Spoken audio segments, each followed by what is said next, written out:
friends, visitors, and guests, as you tune in to this broadcast, I want to thank you for being here on this holy of holy days as we assemble ourselves here at the sanctuary of the Most High God on this Palm Sunday to celebrate Jesus riding into Jerusalem, a day that we shall never forget. Because he didn't only ride into Jerusalem, but he rode into your life and mine.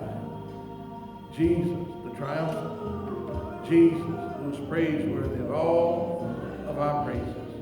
Here today, I got a word for you, found in Mark's Gospel, chapter 14, beginning with verse 32. And it reads on this wise: they went up to the place called Gethsemane, and Jesus said to his disciples, "Sit here while I pray." He took Peter, James, and John along with him. He began to be in deep distress and trouble. "My soul is overwhelmed with sorrow at the point of death." And he said to them, "Stay here and keep watch." Going a little further, he fell on the ground and prayed that possible and the hour might pass from him. "Our Father," he said, "everything is possible for you. Take this cup from me. Yet not what I will, but what thy will be done." Here in this text, it's talking about Gethsemane moments. Moments of trial and tribulation, moments of dedication and privilege.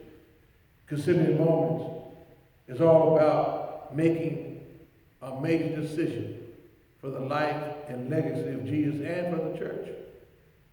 The Lord had to make a decision whether to give up his life, to follow what God the Father had called him to do. He wanted to come to pass, but he said, "Lord, not my will, but thy will be done." He returned to his disciples to check on them, and he found them asleep. When sometimes you think you've got people around you that are going to support you, you might find them asleep. And you don't need them sleeping on the job. But Peter said to him, "Master, the spirit is willing, but the flesh is weak." Here, Jesus was making a crucial decision about his life. And sometimes all you need is you and the Lord to make those big decisions. It is important that we make decisions that govern ourselves. It's going to govern how we're going to live from now on. And not only does this text talk about governing yourself, but it shows the turmoil and the humanity of Jesus. How Jesus suffered in the garden. How Jesus went through so much for so many of us in the garden. He was in turmoil because he didn't want to go, but he knew that his time was approaching. He didn't want to die, but he knew that his time was approaching. He didn't want to give up the ghost, but he knew his time was approaching. This was a time of great decision and turmoil. He was troubled and perplexed on every side. It's hard to keep it on when you don't know what to do. But Jesus turned his face to the ground and he suffered. And he went through great agony there in Gethsemane. So much so that he had to yield himself to his Father's will.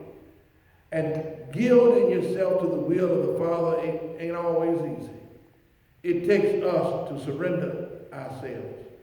And surrender means that I just cast all my cares on the Lord and trust him to do what he knows best to do. Whatever it costs, we got to be willing to surrender ourselves to him.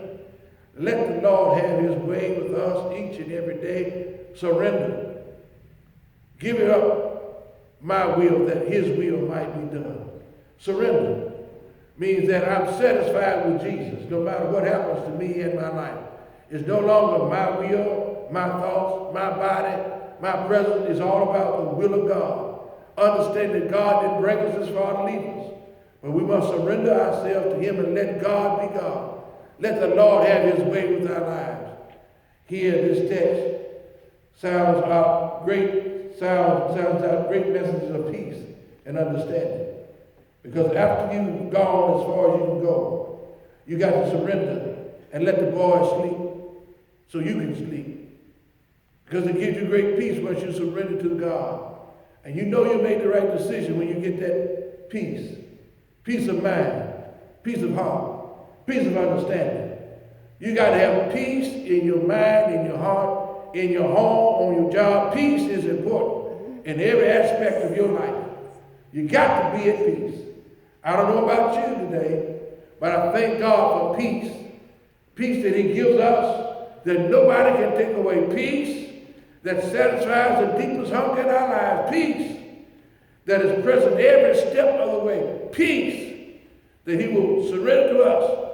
I tell you today, continue to walk in the grace and mercy and favor of God, and know that you're going to get the peace of God, because God did not bring us this far to leave us.